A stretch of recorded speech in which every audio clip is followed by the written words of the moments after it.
All right, whenever you're ready. Ready? Go. All right. All right. Yep, just going with the beat. Good. Boom. Thank you. There we go.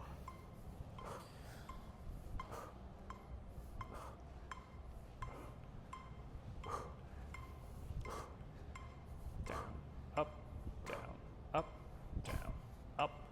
There we go. This might be a little faster than your normal cadence. It's all good.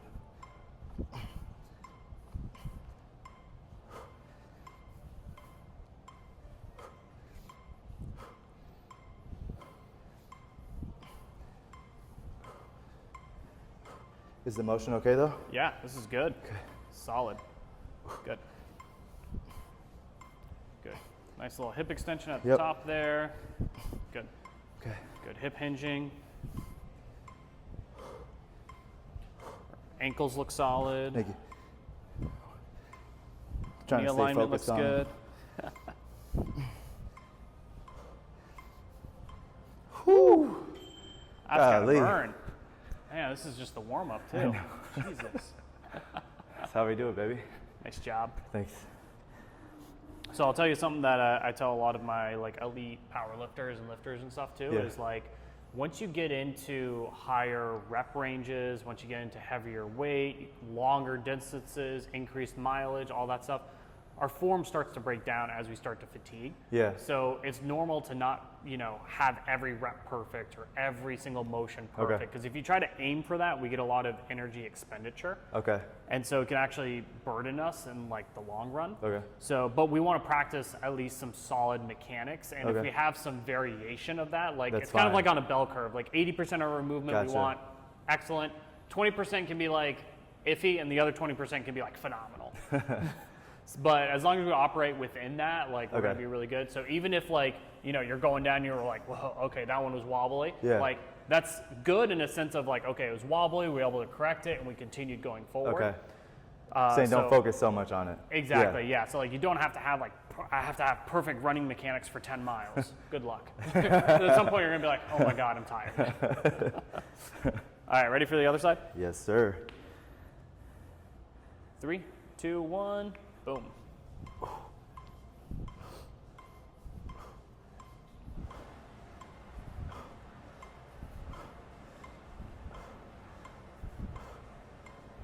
Good.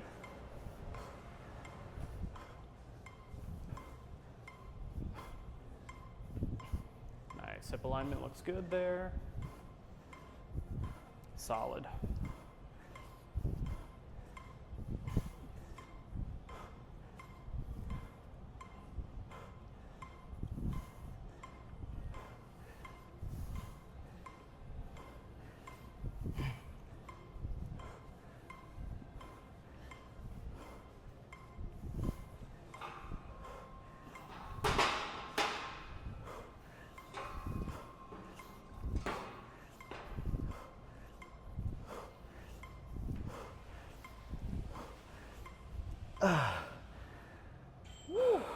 Nice job.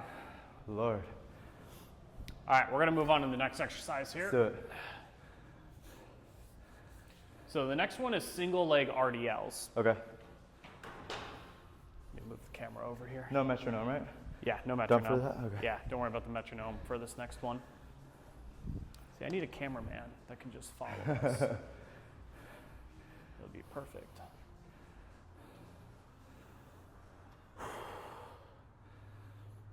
Bro, not gonna lie, that is one of my favorite exercises, like ever. Yeah, with the Bosu ball or just with the Bosu ball? The exercise in general? Just the combination with like the balance and everything. It's really good.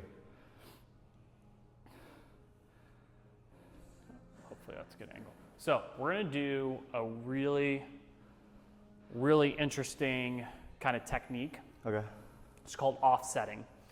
So we're only gonna put weight on one side. We're not gonna put weight on both sides. And we're gonna go into a single leg. So the increased demand for stability is gonna be a lot higher. So I want you to think of this exercise as more of a stability exercise than it is strength. but there's a heavy strength component to it. Okay. So when we set this up, so I got the weight on my left side here, so I'm gonna work my right side. Okay. And then we're gonna switch the weight on the other side for the left leg. Okay. So by having the weight, so we're gonna do our barbell RDL here basically. Okay. And come back up. By having the weight on this side, it's gonna really kind of pull my body down this way, and I gotta use a lot of my lateral hip to help kind of stabilize and pick me back up. Okay. Okay? Yeah. So I'll demonstrate. It's gonna feel weird at first, kind of getting the bar up, because it's gonna be like, whoa. I got it. Leaning all the way over here. Then we'll get into position. We'll come back down here, and then bring it back up. Load up the hip, push the hip forward, and stand back up. Okay. Whew, man, those burn. Let's shoot for 6 reps, Okay. and then we'll go on the other side. Okay. You got it.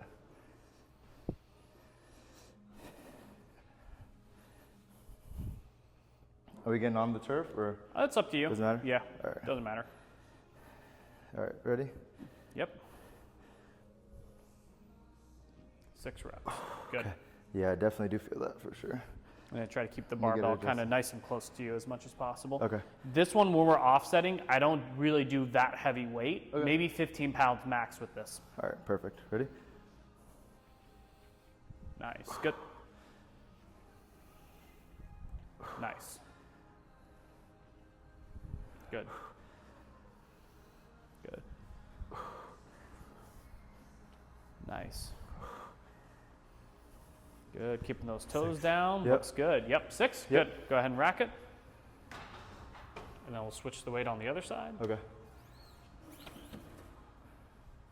That's so interesting. I've never done it loaded on one side like that. It is so good for, especially when it comes to the legs. Yeah. Just adding to just a much higher level of stability demand that we need for the hip. Definitely.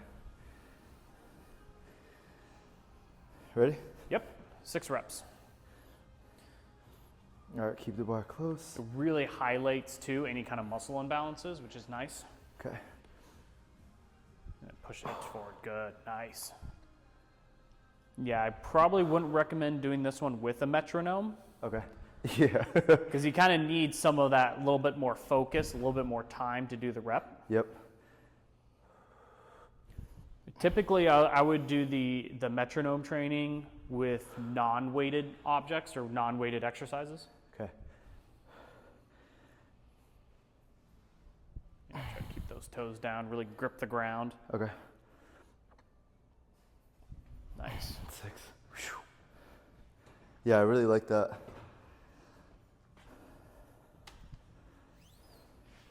Now, what you can do, we won't do it today, but it is a really, really good exercise to train balance and stability, is to do offset squat holds. So instead of going down into the squat, you just hold the barbell, but you put a lot of weight on one side. So this one, you can put like 45 pounds on like one side, and you just kind of hold it, Yeah. and then you do some hip marches. Okay. That one really works to kind of really throw you off. Got it. It's going to work the core more than anything else. Okay. Like this really working more of our lumbopelvic region, Yeah. plus a little bit of our core, but a lot more of the hip.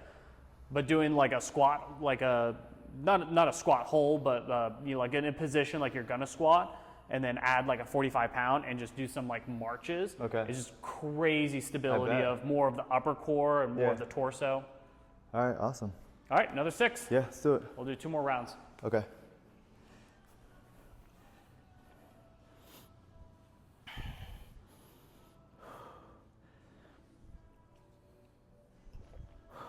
Nice.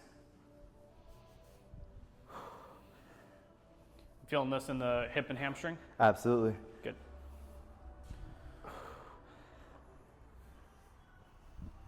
Trying to keep it balanced too.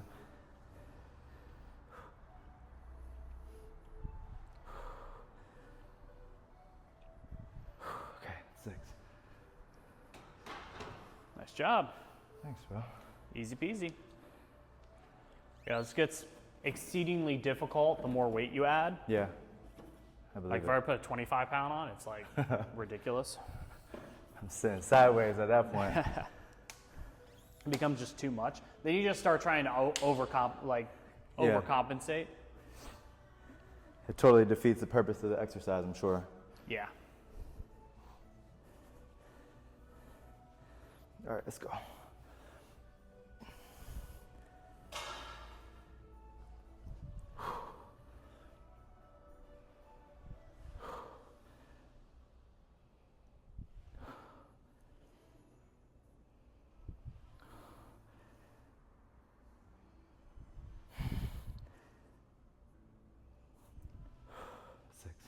Nice job. Sometimes with the RDLs, I'll be honest, sometimes I feel like I don't know if I'm getting enough hip hinge, you know? That's like my only thing with RDL sometimes. Does it look okay from your vantage point though? It looks great, yeah. We can get a little bit more rotation, a little bit more anterior pelvic rotation. So would that come with me just dipping my hips back? It comes with, especially with the single leg RDL, is just like kind of shooting the hip back a little bit more. So something that might help with you is by getting this leg to kind of come back a little bit more. Got it. That might help versus like kind of coming here and like keeping the leg straight. Now you can still do like a good RDL by keeping this leg straight here, but usually having the leg swing back with you kind of helps with get a little pendulum kind of going on. Got it.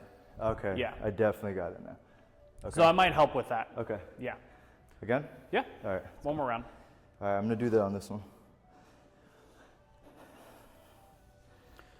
Yeah, what's very interesting is the hip hinge mechanics is a very unnatural movement for humans. Yeah. Like weren't really like thinking about this movement when we're doing barbell movement. We go to sit to stand and like, you know, do any kind of like you're sitting down on a toilet, getting up from a bed or a chair or anything like that. We kind of like do this like round and kind of sit down and then kind of come back up. So it's not really a like, I squeeze my core, tilt the pelvis and kind of move because the hip and the femur and the hip socket itself, they do kind of coupled movements. So for example, when my leg goes into extension, naturally my pelvis wants to go into anterior pelvic tilt. Okay. And when I go into hip flexion, it wants to do posterior pelvic tilt. Okay. The hip hinge movement does the opposite. As I go into anterior pelvic tilt here, I'm still maintaining kind of the pelvic alignment and I'm going into hip flexion while I'm going into anterior pelvic tilt. As I go into posterior pelvic tilt, I go into extension. Got so it. It's actually like the opposite of what our body's naturally inclined to do. I was gonna say, like, it's like the inverse. Exactly. Yeah. All right, so I'm gonna try this now with that like pendulum motion that you mentioned. Yeah, so just kind of swing the leg back a little bit more. Yeah, good. Right? Yep. Okay. Let me just control it though. I'm gonna start now. Those are like 2 warm-ups. All right, ready?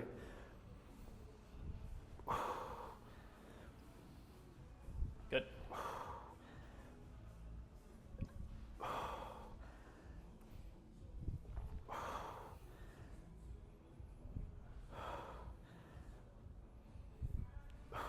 Better? Yeah. All right. How'd they feel? Honestly, it felt better. Better? For me too, yeah. Yeah? I felt more loose and I feel like it was more of a natural range of motion. Yeah? Felt a little more constricted on the first one. Yeah? Good. I didn't even realize that my body was naturally like holding back that motion, so. It takes a while to perfect too, like the hip hinging movement itself. Yeah. Like I literally teach it to people all day long, 8 hours a day for the past, I don't know how many years. So it's like, I've seen like every kind of variation that exists. Yeah. So. That's why I call you the wizard, bro. I'm a little bit of a wizard, but not much.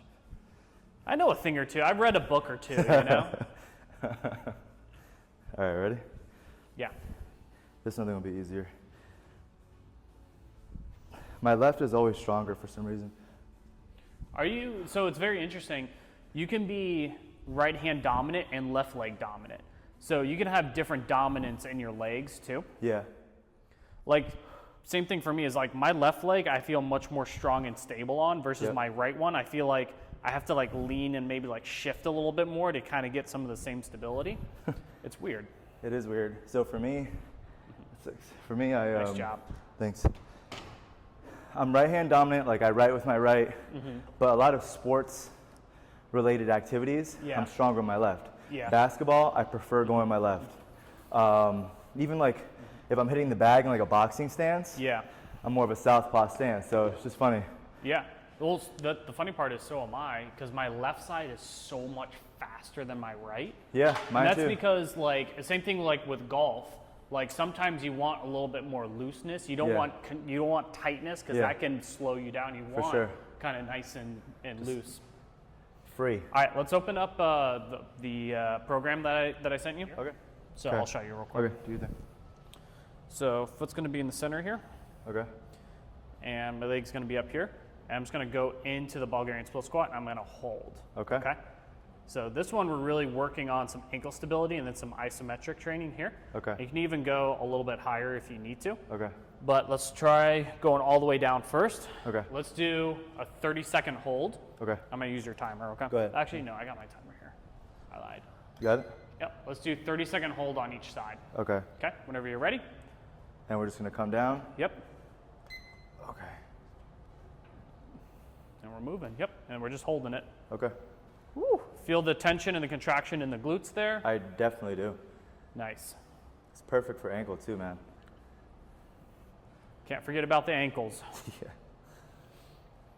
The only like major injury I've ever had was in my left ankle, like a basketball injury. Yeah. And it was honestly some BS, but it took me like 6 months to rehab it. That was before I knew you. Nice job. If I knew you at that time, it probably would have been 3 weeks. Maybe. Depends on how severe the injury was. Are we talking like fracture or sprain? It was a bad sprain. Yeah. It was a bad sprain, but it put me out for like 5-6 months. Yeah. It's funny, and when I worked in professional football, it was almost better to get an ankle fracture than it was to get an ankle sprain. Really? Why? Because even if you have to go do surgery on it, depending on the severity, obviously. Yeah. Like they could go in, put a plate, bone heals in 6 weeks. Yeah. We get you back to full contact in 12 weeks-ish. Perfect. Ankle sprain though, depending on, especially if it's like a grade 3, yeah, like that might take 6 months to rehab. Bro, it really, I think it was a grade 3. I'm trying to keep it. Hold on. Damn, I lost on the last one. Nice job. Yeah. That was definitely harder on that side. It's because that's the ankle. Yeah. That was the ankle. It depends though, because like now I use like the ultrasound scanner, so I can see where the ligaments are and I can needle right into it. Oh yeah. We have like red light therapy now. We got so much more tools and stuff now that could you cut that? I feel like I probably cut that rehab time down to like 3 months or 4 months, but still going to require like a ton of proprioceptive training, ton of just strength training, balance, impact too, like knowing how to land back on your feet. Yeah. All that stuff takes a lot of time to get back. It was bad, bro. It was, and honestly, I didn't seek like professional guidance. Yeah. I was just kind of YouTube University. Yeah. Yeah. But all right, ready? Yep. Let's go. That's why I like YouTube and Instagram, that kind of stuff for finding exercises. Yeah. But nobody knows how to actually explain or teach the mechanics of the exercises. It's just like, oh, these are the 3 best exercises for your ankle. This one, and this one. Meanwhile, I can sit here and just work on you with one movement the entire hour. Yeah. And like perfecting all the different mechanics, making sure you're feeling it in the right locations. Definitely. Talking about the different variations of it, the different benefits. So like, in my opinion, the exercise selection itself is less important than how you do the exercise. Also, everyone's body is different.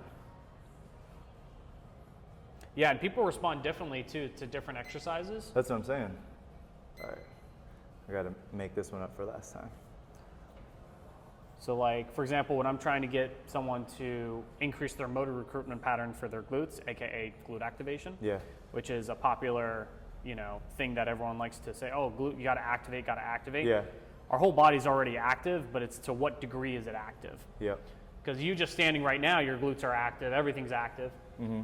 But sometimes, a glute bridge, I don't really feel it. Single leg step down, I feel it the most.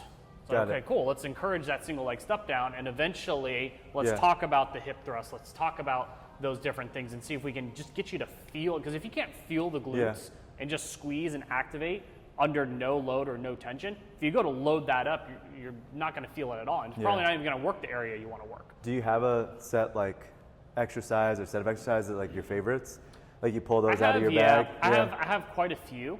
But really, it depends on after my initial exam. So the way I structure, this is actually a really good question. Yeah. The way I structure my rehab programs for people isn't like, oh, you have a shoulder injury. Well, these are my shoulder injury exercises. It's, okay, what are our limitations? What muscles are affected? What's our muscle performance like? What's our mobility like? What are an exercise that's going to address this, this, and this component? So maybe I want a stability, maybe I want mobility, maybe I want strength, and then I find an exercise that's going to meet those demands or meet those impairments. Encompass the 3, yeah. Exactly. So I fit the exercise specifically to the person. Got it. And which their impairments you need to work on. Yeah. Not, this is a really good exercise, and in blanketed might be really good for general shoulder, but it's not specific to what my patient needs. That makes sense. Which is why we make so much faster, like, gains, if you will, much faster rehab progress than most places because we're tailored to that aspect. Got it.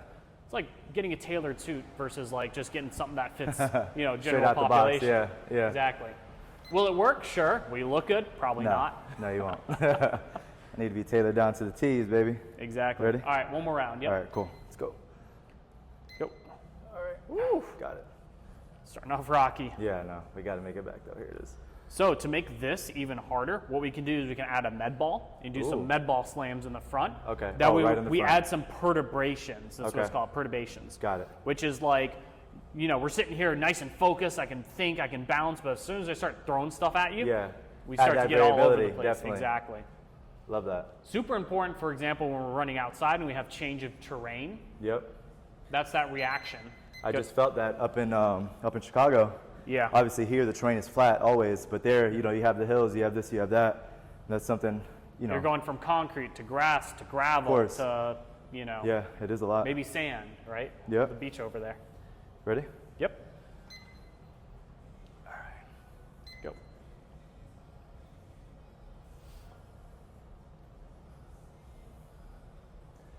I think when I was in Chicago, it was one of the only times I ever I wanted to run. Most of the time, I don't want to run. They I have just good do golf it for there cardio. too, though.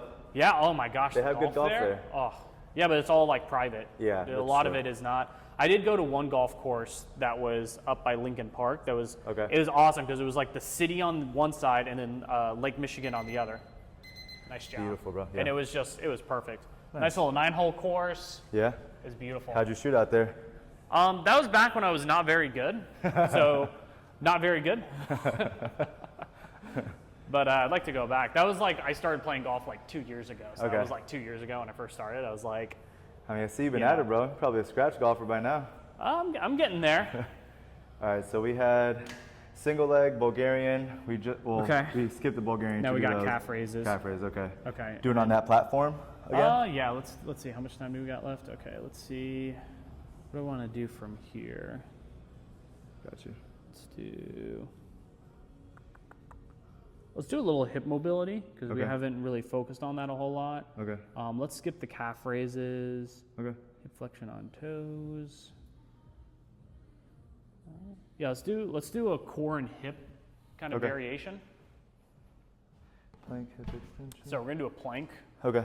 On the med ball here. Okay. I need my camera guy. Feet on the medicine ball, or? No, we're gonna do forearms torso. on? Okay. Yeah, Oh, okay. forearm. Got it. Yeah. Cool.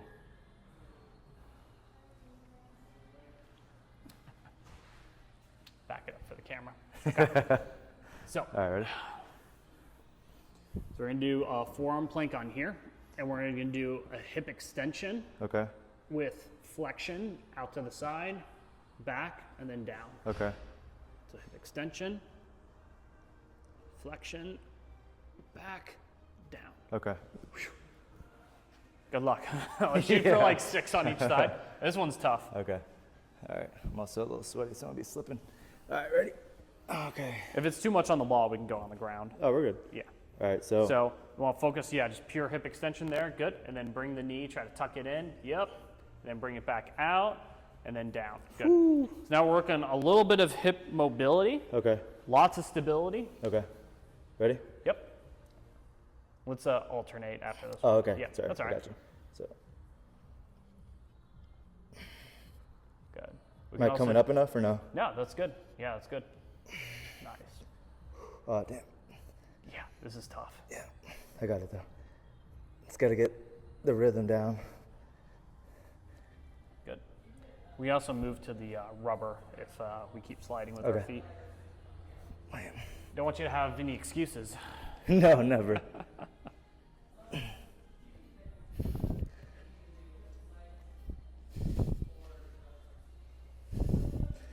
6 total or? 6 on each side. Each, okay. Ooh. Hold on, I just gotta. Oh yeah. Sorry, I'm slipping. That's all right.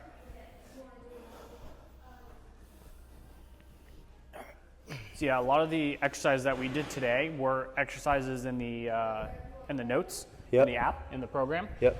They're just different variations of them. So adding different pieces of equipment, doing RDLs, but with offset barbell loading. Yep. Doing Bulgarian split squat, but doing it with iso hold with an ankle focus. Got it. So you can have fun with it. When I say Bulgarian split squat, there's a million different variations. But as long as we know how to do a Bulgarian split squat, we can do all the different variations. Ooh, nice job. Feeling this one, bro. Last one.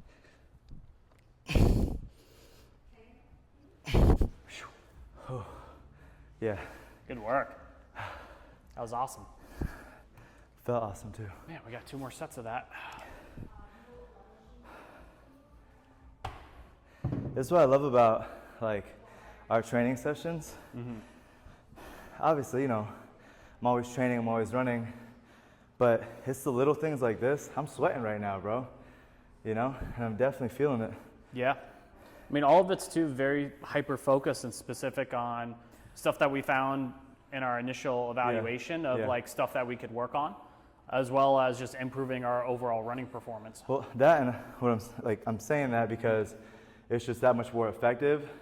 But if you look at the time, the efficiency behind it too, you know, so. Yeah. It's awesome, bro. In reality, this is maybe a 40-minute workout. Yeah. By the time I started filming, it was like 20 minutes in. Yeah, exactly. All right, let's go. All right. All right, let's get it. 6 and 6. Yeah, nice, good. Keeping the back nice and straight, good.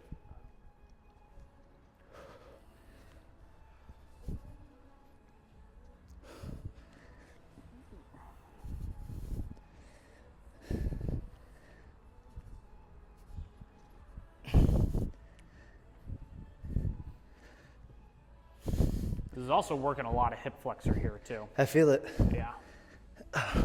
Sorry, slipping.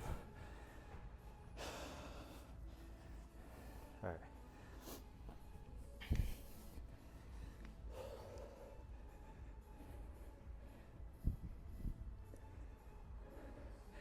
Yeah, you gotta keep me honest if my back bends. No, it's good. It's solid. One of the cool things with this too is as we alternate the legs here, we're also getting a lot of pelvic rotation or anti-rotation. We're trying to maintain our level pelvis. That's a big problem for a lot of the runners that we see is a lot of pelvic instability as when they go into that rotational pattern, their hips either drop or they sink or they just lose their kind of rhythm there. Leads to low back pain, leads to anterior hip pain, leads to a bunch of different other kind of pathologies. Good, nice, perfect. Oh man. One more, right? One more. Not trying to rush it by any means, so just making sure. Yeah, no, just one more. And then this is our last one too. Cool. And then we'll be done. Thank you, bro. It's a great training session today. Yeah, absolutely. Let me wipe this off.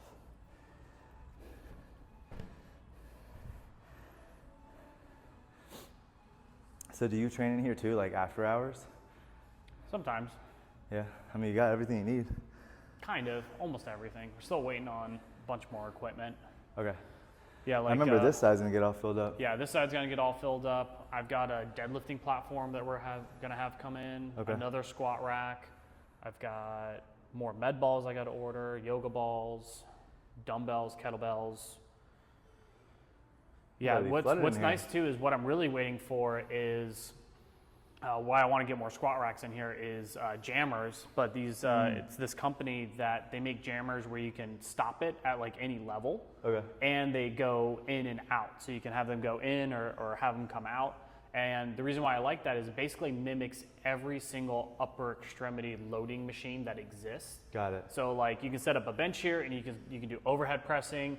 You can do forward pressing, you can do reverse pressing, you can do rows, you can do lateral raises with it. Like there's so many different variations you can do with jammers, which basically takes care of any upper extremity like condition that we're kind of looking all in at. one.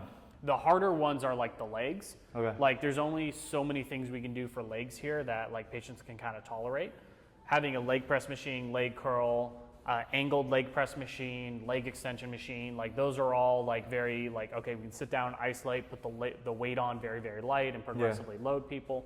So we have more issues, or you need more equipment for lower body injuries than you do for like upper body. Bring out all the stops. Where the problem is like I have way too many tools in my tool belt now from like years of training. That's just like, and needling is always like the go-to. Like needling solves like, it doesn't solve, but the needling immediately creates change like right away, which is like so imperative of like patients being like, oh my God, this is it, this is gonna work. And it really provides, especially if they're on like a time, time constraint. People want to get better by the weekend. They want to get, oh, well, with 6 months of rehab, you'll feel better. It's like, well, no, I got shit to do, like I want to be better by this weekend, and sometimes we can do it, sometimes we can't, just depends on the severity. Yeah, that's good to know. I was always curious because you see so many patients.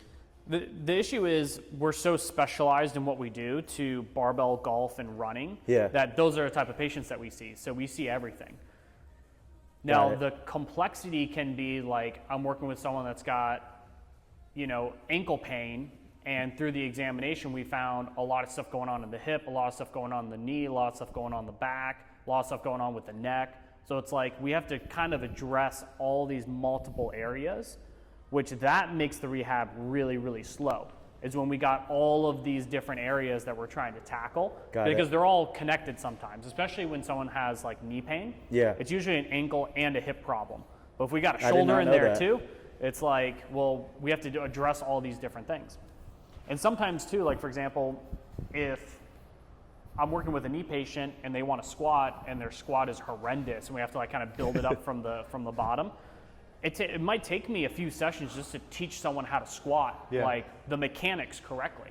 And then another week or so to really iron out and get used to it. And then another couple of months of training that before they even get comfortable starting to load it with again. With the strength, that makes sense. That's why like here, we try to give you as much tools as possible so you can do as much outside of here as possible. Because in reality, I only get you for an hour a week, maybe 2 hours a week. That's really what it is, 1 or 2 sessions a week. The program you had for me, man, was definitely, it's been working. So definitely greatly appreciated on my side. Yeah, absolutely. At the end of the day, volume is going to be your biggest determinant. So like I was saying earlier with like different exercise type, the exercise and how you do it pales in comparison to what you're doing on a daily or weekly basis that adds up over time. Like for example, I squat. Compounding effect. Exactly. Like for example, I squat, 3 times a week.